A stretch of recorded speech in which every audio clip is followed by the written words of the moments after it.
Tracking, alerting, protecting. This is WKYT This Morning. Now at 5:30, it was a long and hard-fought campaign with only one victor. Coming up, we'll get a recap of Kentucky's Senate battle. For the first time in a decade, a Lexington mayor has won a second term. We'll have a look at both parties coming up. And history is made across the nation after Election Day. These stories and breaking news as it happens. Coming up on WKYT This Morning. Good morning to you. I'm Barbara Bailey, in for Bill Bryant, who had a late night because, of course, he was in here as all those election returns were coming in. He'll be in here in just a little bit. Yeah, we'll let him get caught up on a little rest, right? Just a little. We're glad to have you in. Well, thank you very much. It's good to be here. But, you know, as Micah had warned us, those showers greeted me as I headed out the door, and on the way in, they're a reality for us today. All right, tell us more, Micah. Yeah, it looks like we're going to hold on to that rain. I mean, look, it's going to be very widespread, a wet go at it this morning. And if you're looking for a chance to maybe get out of the rain, well, your chances aren't too good because this front is kind of stalled out and it just isn't moving. I'll put it into action, show you what I'm talking about. And you see, not a lot of it's moving down toward the southeast. You'll start to see it fill in. And you guys in the southeast, Hazard, maybe even parts of Breathitt County, work your way southbound from there. Not much rain this morning. It's more just to the north of you guys. And then the northern zones, the heaviest rain is already past you.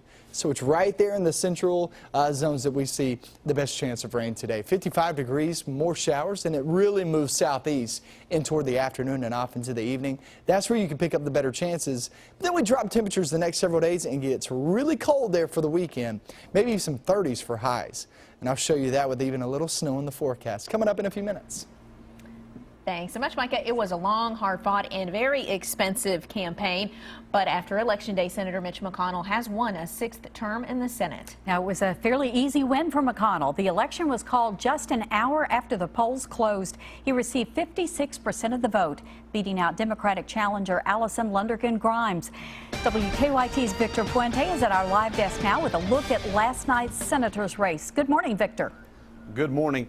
Last night, Mitch McConnell said this campaign was about big government and the people's desire for a new direction. That message has carried him to his 6th term in the Senate.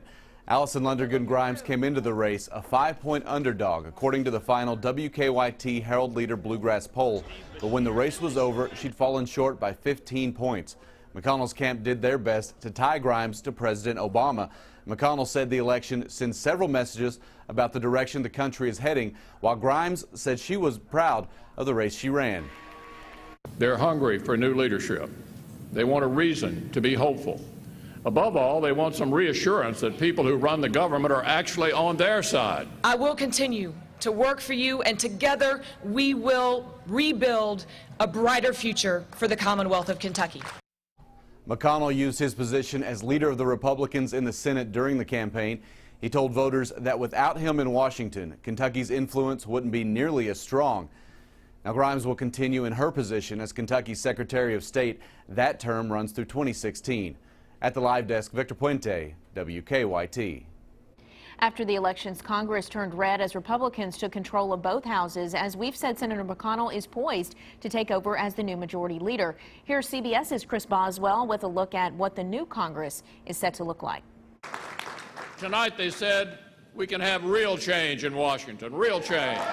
Kentucky Senator Mitch McConnell is poised to become the new majority leader after Republicans gained the 6 seats they needed to take control of the Senate. The GOP picked up key victories in Colorado, Iowa, and Arkansas, where Republican Senator-elect Tom Cotton campaigned against government overreach.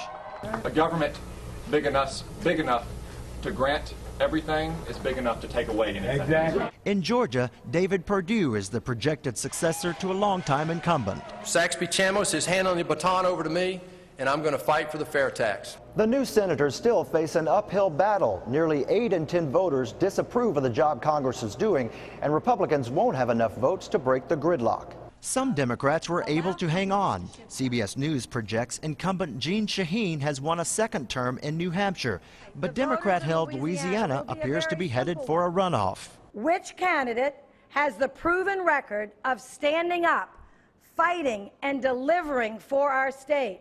Neither the incumbent, Mary Landrieu, nor the main Republican challenger, Bill Cassidy, won more than 50% of the vote.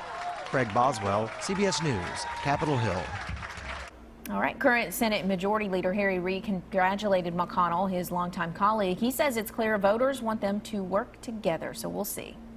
Well, for the first time in more than a decade, a Lexington mayor has won a second term. Incumbent Mayor Jim Gray won by a comfortable margin, winning by 30% of the vote and getting about 27,000 more votes total than his challenger, Anthony Beatty. WKYT's Whitney Wetzel's live downtown with a recap of last night's mayoral election. Good morning, everyone. Well, it was clear that incumbent Mayor Jim Gray had been reelected for a second term just about an hour after the polls closed. This is the first time in a decade that Lexington voters have reelected an incumbent mayor. By 7:30, Gray's lead over challenger Anthony Beatty was already more than 22,000 votes, making his win a certainty. During the campaign, two key issues became the subjects between Gray and Beatty: a summer crime wave with ideas on how to combat it, along with financing for a renovated Rupp Arena. Once it was clear last night that Gray had won 2/3 of the votes, Beatty conceded. He thanked his family, volunteers, and supporters and said he was, quote, blessed for this experience. You look at it in totality, it's a win-win for me, for our city also, and it certainly brings us to a better place. Let's celebrate tonight, because in the morning we're going to get right back to work. Thank you all.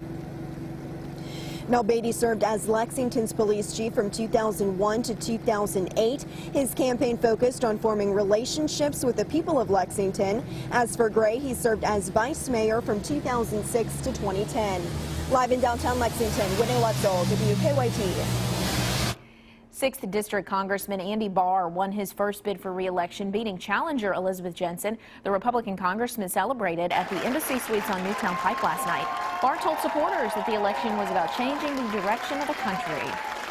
It was really about holding Washington accountable, about fiscal responsibility, and about getting the American people, and especially the people of Central and Eastern Kentucky, back to work to create more opportunities for jobs and upward mobility for all of our people.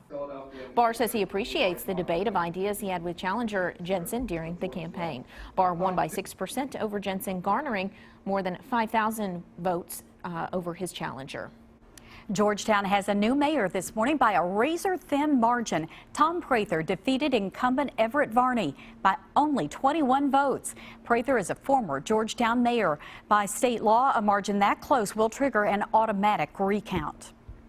Well, if we have not mentioned your county's results, we've got it online. We have a full list of city, county, and state results from around the state on our website, WKYT.com. In elections across the country, history was made last night in two big ways. First off, the nation has its first black senator elected from the South in a very long time. GOP Senator Tim Scott from South Carolina is the first black senator from the South since Reconstruction. He was appointed to the Senate after Jim DeMint resigned last year, and this year he won his seat in his own right. And Congresswoman Elise Stefanik from New York is now the youngest woman ever elected to the House or Senate. She's just 30 years old. The Republican candidate beat out her Democratic challenger, Aaron Wolf. Her resume included working as a domestic policy aide for George W. Bush during his presidency, a policy advisor at the 2012 Republican National Convention, and a debate coach for Paul Ryan during his 2012 vice presidential bid. In national legislative news, a state, the nation's capital, and a U.S. territory have all voted to legalize marijuana. Oregon is the latest state to legalize the drug, while Guam became the first U.S. territory to make pot legal. In the nation's capital, voters decided on a soft legalization, which means selling won't be legal, but those 21 and up can possess small amounts and cultivate up to 6 plants at home. That means that marijuana is now legal for recreational use in Washington State, Oregon, Colorado, Washington, D.C., and also Guam. Votes for a similar measure in Alaska are still being counted. A Lake County woman's recovering after crashing her car into some farm equipment. That crash happened on US 127 right by Liberty in Casey County. State troopers say a man was pulling farm equipment with his truck and pulled onto the road from a cornfield and right into the path of a car. That car was driven by 47-year-old Kathy Sutherland of Houstonville. Sutherland was treated and released at an area hospital. The driver of the truck was not injured. Berea College has warned students and staff about a frightening incident on campus. Police say late Sunday night, a man pulled a knife on a student as she was walking back to her residence hall. It happened in a parking lot behind the Elizabeth Rogers Residence Hall. Police say the student was not injured and the man ran off. I definitely will be carrying my pocket knife on me at all times because I am slightly more worried now. Now, Berea police have stepped up patrols on campus. They have not arrested the man. They say he had a gruff voice and wore black clothes and a ski mask during that crime.